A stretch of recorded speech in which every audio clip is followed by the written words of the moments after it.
Hello. Should I turn it around so I can't see my face? Probably, but I'm just gonna talk to you anyway. Hello and welcome to my channel. I am Saminthea.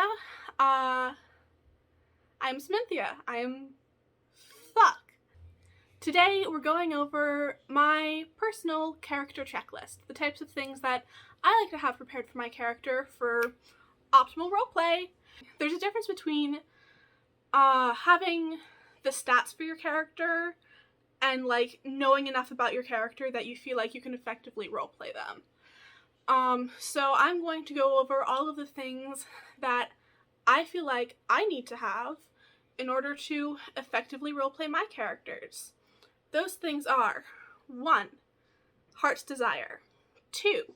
Greatest Fear, 3. Narrative Need, 4. Collections, 5. Hobbies, 6. Aesthetics. As long as I have all of these, I will know exactly how my character is going to end up being played. And if I fuck one of these up, there's a very good chance I'm going to have a very awkward, middling experience with everything. So let's start. I don't have a lot of sets, so we're going to use lighting to differentiate the difference between the different parts. This is going to go well. I really hope this is going to go well. Part number 1. Heart's Desire. I actually got this as a core concept for writing characters instead of role-playing characters way back in 6th grade, I do believe it was, from this lovely little writing book called Spilling Ink. Spilling Ink was my favorite writing book. I read it so many times that at the end of the year, the teacher gave me the book. I'm pretty sure he wasn't supposed to do that, but Heart's Desire is whatever your character wants most in the entire world. It doesn't have to be anything grand. Normally, the Heart's Desire determines the grandness of the plot. You could have your character want to save the world from great evil, or your character could just really want to learn how to bake a really good piece of bread. And like, I'm not saying this is necessary for every and all character, but it's a really good idea if you want your character to do things, ever. Because one of the primary motivators for anyone, for anything, is simply, I want X. And either Y is getting in the way of it, or Z is helping me towards it. Thing number 2, Greatest Fear. I said Heart's Desire is one of the primary motivators of every character. Greatest Fear is another primary motivator for pretty much every character. I would say that the vast majority of player actions is usually either driven by I want something, I want this person to live, I want this person to die, or a fear.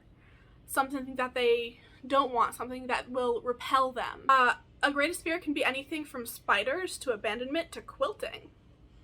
It's once again one of those things that adjusts based on the scale of the game that you're going to be playing. You could play Joe Schmo, the human fighter who really wants to fight stuff and who is deathly afraid of cotton candy. Or the character can be Liliana Belsum, the half-elf ranger whose heart's desire is to find the magic jewel that can bring life back to her forest, and whose greatest fear is to ever have to face the man who tricked her into bringing her forest to ruin. Like, it's scalable. I really like having a Heart's Desire and a Greatest Fear in each of my characters, to the point where when I GM, I tend to require all of my characters to have a Heart's Desire and a Greatest Fear, and to tell me them. That can have some really interesting situations. One time, I was running a very Scandinavian, like, Viking type story with this Viking prince figure and his adopted little brother. The little brother was raised as a companion to the older brother, and was kind of raised as a whipping boy as well. The prince's greatest fear was failure, and the little brother's greatest fear was disappointing his older brother. It culminated in a point where the younger brother, a changeling, had to change into an important figure in order to protect them from a great danger. And then he failed. And his failure meant the older brother also failed. And completely without my direction, without me doing anything, the players had these two characters come together, and the first thing the older brother did was lash out because his greatest fear had been realized. He punched the younger brother, making his fear come true as well. It was a beautiful moment. It was a horrendous moment. And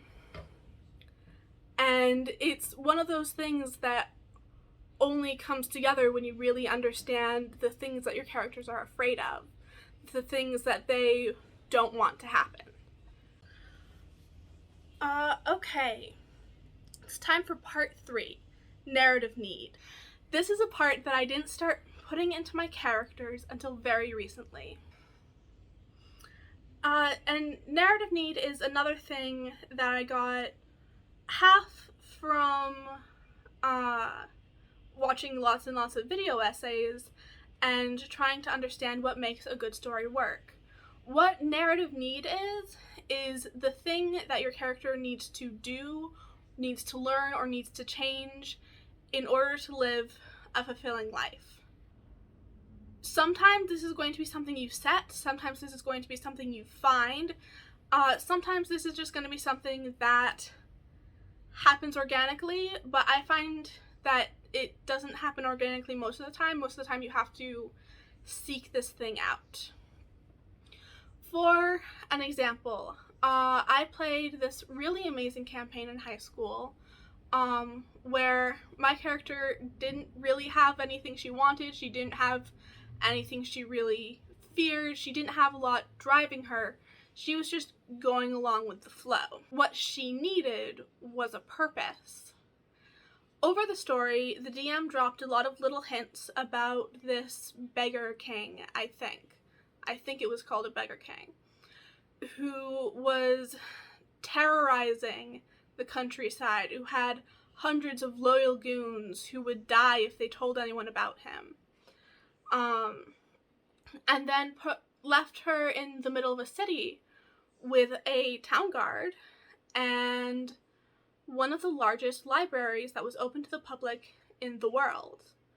This was the first character I had that had a meaningful end to her story. She ended up joining the guard with the express intent to locate the beggar king and kill him. This was the end of her story as far as I was telling it. The school year came to an end. All of us were graduating. But it was the first time I had felt a satisfying narrative arc for my character. And that's when I realized that a narrative need is so necessary. Especially if you're playing a shorter game. If you're playing a campaign that you expect to live on for like 5 years, a narrative need will probably come about on its own, especially if you build your character flawed from the beginning. However, if you're playing a shorter game, something you expect to last weeks or months, a narrative need can go a long way into making sure that your story, your narrative, feels complete. It feels like you had a character arc, you learned something. Step number 4, I believe. Step number 4 is collections, or is it hobbies? I don't actually remember, but I'm going to start with collections. Collections are a super easy thing to build into your character so that you have something small that you're looking for. One of the most common character collections is simply a token, like a tooth or a piece of fur from every monster that you slay. If you look to examples like Critical Role, you see Not has a collection of buttons and shiny things, and Yasha has a collection of flowers. They're little things that mean something to your character, which can be very useful in terms of other characters helping them find things, giving a piece of your collection as a token to some of the characters to represent growth in a relationship, or even something that you can be sad that your character lost should they lose their items. It's a measure of growth that isn't just numbers on a page, it's the number of buttons that you have, it's little trinkets that you collected from each town. And such things can be really useful. Number 4, hobbies. This can be anything from writing to practicing martial arts, and for some classes, a hobby is kind of built right in. You can have your bard practice music, or you can have your monk or your fighter practice their skills, but it's something that's there so that you have something to do during your downtime. Like Jester from Critical Role, drawing a lot, or like Not doing a lot of alchemy. Whether that's sketching in a sketchbook, or writing stuff down. A hobby is very good for giving your character a little bit of personality. And when you have a character that has a class that kind of has a built-in hobby, like monks with their practicing and bards with their musicking, it can still be really nice to give them a hobby outside of that to round out their character, make it so that they're not just flat fighty man, you know? Example, Joe Schmo, the human fighter, who wants, what did I want him to want? Forgot what he wanted, but I remember that he feared cotton candy. That's another really good thing about giving your characters these things. They can make them a lot more memorable. So Joe Schmo, the man who is afraid of cotton candy, let's say he has a collection.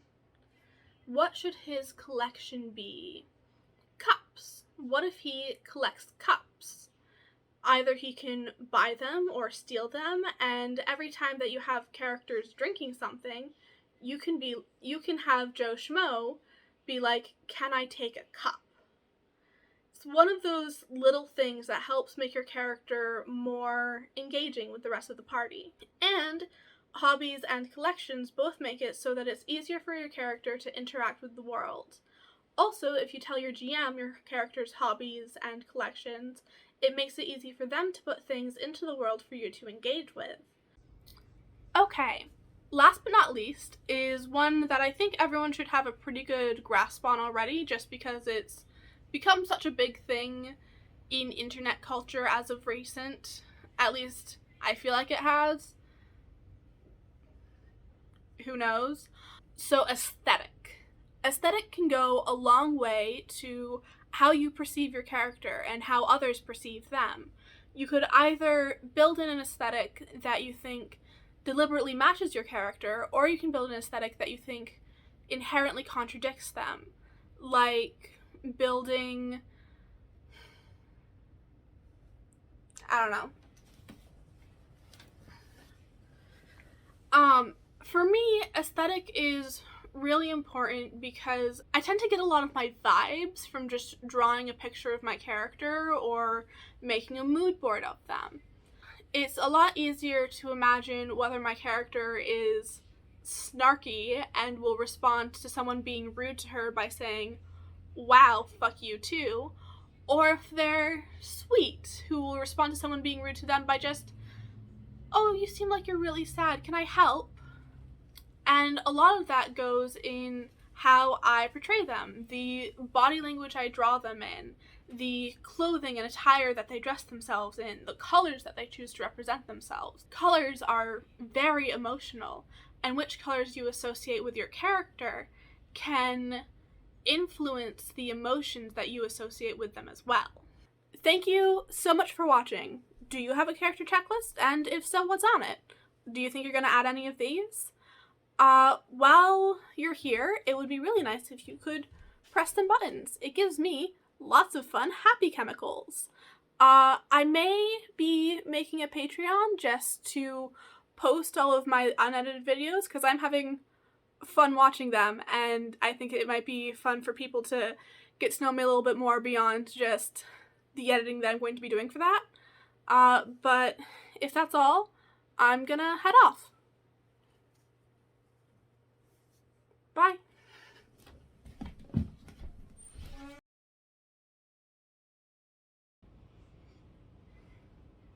I have no idea how this looks. I'm supposed to wear glasses. Don't come for me, I fucking love rangers.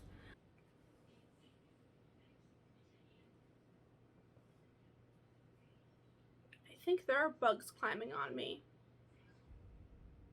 Blah.